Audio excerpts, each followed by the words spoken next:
Good morning students. Last video lecture में हमने dihydric alcohol की प्रिपरेशन और नॉमेनक्लेचर किया था, फिज़िकल प्रॉपर्टीज़ भी डिस्कस की थी।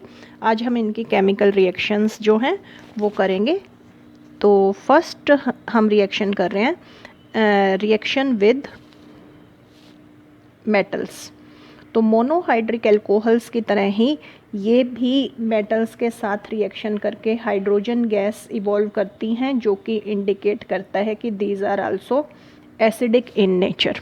ठीक है, तो क्या होता है, जैसे ग्लाइकोल मैंने लिया, सोडियम मेटल मैंने ली। First of all this reaction will occur at 333 Kelvin and hydrogen gas is evolved. One of the H group is replaced by Na, and finally we again treat with sodium metal. Now this reaction will occur at somewhat higher temperature, 433 Kelvin temperature, and second is also replaced, second hydrogen is also replaced by sodium.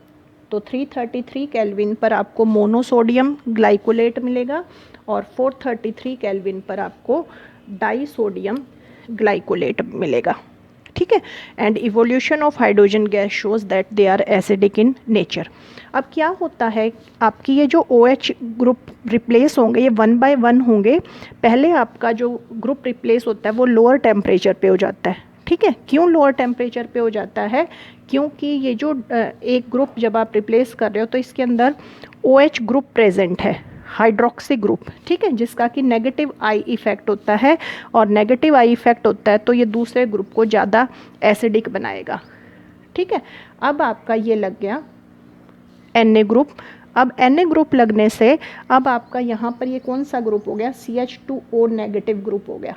अब ये जो CH2O negative group है इसका plus I effect होता है, और plus I effect होता है तो ये इलेक्ट्रॉन रिलीज़ करेगा, और रिलीज़ करेगा तो इसके जो एसिडिक कैरेक्टर है, एसिडिक कैरेक्टर को डिक्रीज़ कर देगा। ठीक है, तो इसीलिए दैट्स वाई सेकंड जो H आपका रिप्लेस होगा that will occur at a slight higher temperature 433 kelvin. आपको पता है negative I groups lower classes में आप पढ़ के आए हैं, एसिडिटी को इंक्रीज़ करते हैं, और प्लस आई अगर आपके लग जाए तो वहाँ आपके एसिडिटी कम हो जाती है। तो इसका एसिडिक कैरेक्टर कम है, जिसकी वजह से you have to take higher temperature. Right, तो ये फर्स्ट रिएक्शन थी हमारी रिएक्शन विद मेटल्स। नेक्स्ट है रिएक्शन विद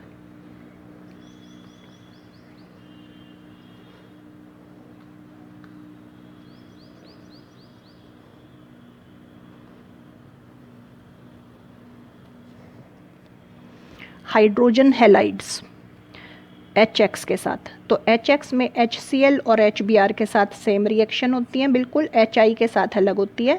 तो HCl या HBr अगर आप ले रहे हैं तो सेम बिल्कुल रिएक्शन होगी।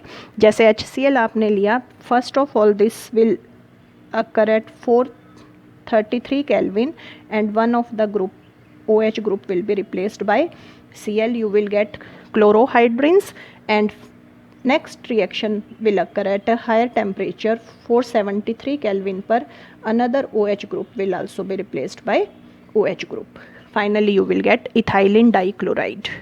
ठीक है, अब यहाँ पर क्या हुआ? यहाँ पर ये हुआ कि जैसे जब आपने HCl लिया तो ये आपका प्रोटोनेटेड हो जाएगा, OH2 प्लस आपका प्रेजेंट हो गया, और ओक्सोनियम आयन है जो कि क्लोराइड आयन आपने लिया या ब्रोमाइड आयन लिया, उसको एकदम से रिप्लेसमेंट हो जाएगी उसकी।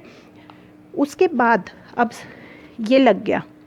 अब आपको पता है this Cl group has negative I effect. ठीक है, इलेक्ट्रॉन विड्रॉइंग इफेक्ट है इसका, और काफ़ी स्ट्रॉन्ग इफेक्ट है इलेक्ट्रॉन विड्रॉइंग, जिसकी वजह से अब इस सेकंड OH ग्रुप का प्रोटोनेशन जो है वो डिफ़िकल्ट होगा, और उसके लिए आपको हायर टेम्परेचर लेना पड़ेगा। तो 433 केल्विन पर आपका क्लोरोहाइड्रिन बनेंगे, 473 केल्विन पर आपके डाईहैलाइड्स बन जाएंगे। ये तो था अगर आप HCl लें या HBr लें। अगर आप इसमें HI लें, HI के साथ समवट डिफरेंट रिएक्शन होती है। आपके दोनों ग्रुप एक ही बार में आपके रिप्लेस हो जाएंगे, ठीक है। 2 मोल्स ऑफ HI लेना पड़ेगा आपको, I से रिप्लेस हो गए। अब आपका ये रूल होता है कि एडजेसेंट कार्बन एटम पर कभी भी अगर आयोडीन प्रेजेंट हो तो वो अनस्टेबल होते हैं, they will lose I2 and you will gate alkene. तो जहाँ कहीं भी आपके ऑर्गेनिक केमिस्ट्री में एडजेसेंट कार्बन एटम पर 2 I आ जाए, इमीडिएटली उनसे आयोडीन रिलीज कर दो। तो HCl और HBr के साथ तो डाई हैलाइड्स बनेंगे, HI के साथ आपका एल्कीन बनेगा। तो ग्लाइकोल आपने लिया था तो यू विल गेट इथेन, ठीक है। ये थे हाइड्रोजन हैलाइड्स के साथ रिएक्शन। नेक्स्ट है फास्फोरस हैलाइड्स के साथ रिएक्शन। फास्फोरस हैलाइड्स में आप PCl3, PCl5 कुछ भी ले सकते हैं। आपने वही PCl3 लिया, PCl5 लिया या PBr3 लिया और BR5 लिया, सेम रहेगा, सेम रिएक्शन। मैं क्लोरीन इसके साथ दिखा रही हूँ आपको। जैसे ग्लाइकोल आपने लिया CH2OH CH2OH, ठीक है, PCl5 डाल दिया आपने, तो both of the OH group will be replaced simultaneously. You will get this ethylene dichloride, phosphorus oxychloride and HCl, ठीक है। 2 मॉलिक्यूल्स आपको इसके चाहिए। और अगर आप PCl3 लेते हैं, PCl3 में आपका क्या होगा, एक ही बार में रिप्लेस हो जाएंगे, बट आपका साइड प्रोडक्ट जो है वो डिफरेंट रहेगा। आपका CH2Cl CH2Cl, side product will be phosphorus acid, ठीक है। PCl5, PCl3, PBr5 या PBr3 सेम। अब आप सपोज करो PI3 ले दिया, तो PI3 में भी क्या होगा, अब एक ही बार में रिप्लेस हो गए ना, but they will lose iodine and you will gate ethene, ठीक है। तो PCl3, PCl5 के साथ आपके ये बनेंगे डाई हैलाइड्स और PI3 के साथ आपके एल्कीन्स बनेंगे। The next is reaction with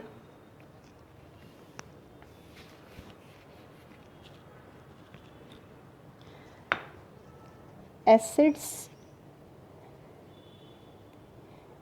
में इनऑर्गेनिक एसिड में ले रही हूँ, HNO3 ले दिया, और ऑर्गेनिक एसिड के साथ भी कर लेते हैं, साथ के साथ एसिटिक एसिड ले दिया। तो क्या होगा, HNO3 के केस में नाइट्रेशन रिएक्शन हो जाएगी and H groups are replaced by NO2, ठीक है। और अगर एसिटिक एसिड लेंगे तो H groups are replaced by COCH3, you will get ethylene diacetate,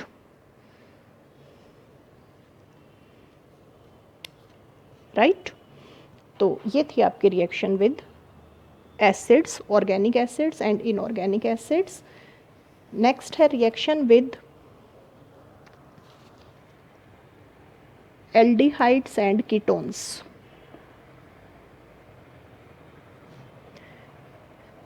क्या होगा, C डबल बॉन्ड OHR, अभी एल्डिहाइड ले दिया मैंने, तो ऐसे वाटर आपका निकल जाएगा and you will get CH2O CH2O, water आपका निकल गया है CHR, तो ये रिंग बन गई ना, तो इसको हम बोलते हैं साइक्लिक एसिटल। तो साइक्लिक एसिटल्स आर फॉर्म्ड। और अगर आप कीटोन लेंगे तो कीटोन में क्या हो जाएगा, आपका कीटोन में यहाँ R हो जाएगा और यहाँ भी R हो जाएगा, ठीक है। उस टाइम हम इसको कहेंगे साइक्लिक कीटल्स आर फॉर्म्ड। तो एल्डिहाइड्स के साथ cyclic acetals are formed, and ketones के साथ साइक्लिक कीटल्स आर फॉर्म्ड। ठीक है, नेक्स्ट है रिएक्शन ऑक्सीडेशन रिएक्शन। अब ऑक्सीडेशन जो इनकी रहेगी वो डिपेंड करेगी upon the oxidising agents you are taken. आपका ये ग्रुप भी ऑक्सीडाइज हो सकता है, ये भी हो सकता है, ठीक है, एक भी हो सकता है, दो भी हो सकते हैं, कई हो सकते हैं आपके फाइनली। लेकिन मैं आपको बता रही हूँ कि अगर आप HNO3 कंसनट्रेटेड HNO3 के साथ ऑक्सीडेशन कर रहे हैं तो आपका it will change into oxalic acid.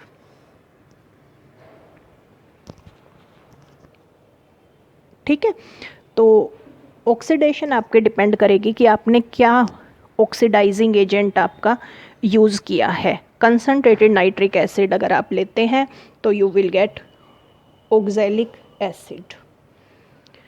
Then most important reaction of glycols, dehydration reaction. Different आप डिहाइड्रेटिंग एजेंट लेंगे और आपके डिफरेंट डिफरेंट प्रोडक्ट्स बनेंगे। ठीक है, तो सबसे पहले हम डिहाइड्रेशन कर रहे हैं बाय हीटिंग।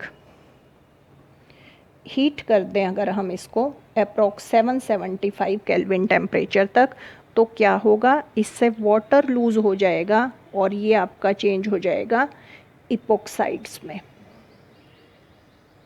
हीट कर दिया हमने CH2CH2O। तो एट 775 केल्विन टेम्परेचर क्या हो जाएगा आपका, इपोक्साइड्स आर फॉर्म्ड। सेकेंड आप कर रहे हैं dehydration with anhydrous zinc chloride. ठीक है, खोल के लिख रही हूँ मैं इसको, ग्लाइकोल को, दिस इज़ ग्लाइकोल, आपको प्रोडक्ट बनाने में आसानी रहेगी। एक OH मैंने इधर लिख दिया। जब आप इसको एनहाइड्रस जिंक क्लोराइड से ट्रीट करेंगे तो इट विल लूज़ वाटर, ये वाटर आपका लूज़ हो जाएगा और आपका कंपाउंड बन गया, देखो CH2 double bond CHOH। This is vinyl alcohol, this undergoes rearrangement, ये इनोल फॉर्म है, ये कीटो फॉर्म में चेंज हो जाएगी, रीअरेंजमेंट हो जाएगा, टोटोमेरिज्म हो जाएगा and this will change into acetaldehyde. तो कन्वर्जन में बहुत ज़्यादा आपकी ये रिएक्शन पूछी जाती है, कन्वर्ट ग्लाइकोल इनटू एसिटल्डिहाइड। तो कैसे करना है आपको, you have to treat with dehydration करनी है with anhydrous zinc chloride.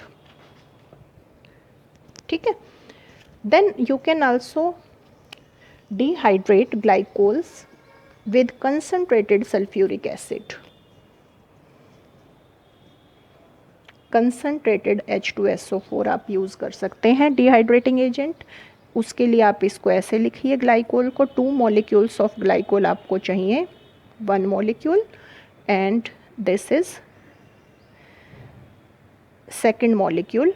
Concentrated H2SO4 आपने इस पे डाला, कंसनट्रेटेड H2SO4 डालने से क्या होगा, 2 वाटर मॉलिक्यूल आपके निकल जाते हैं।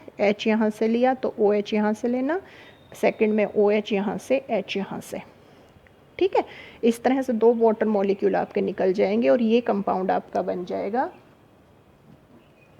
जिसको कि हम बोलते हैं डाईओक्सेन।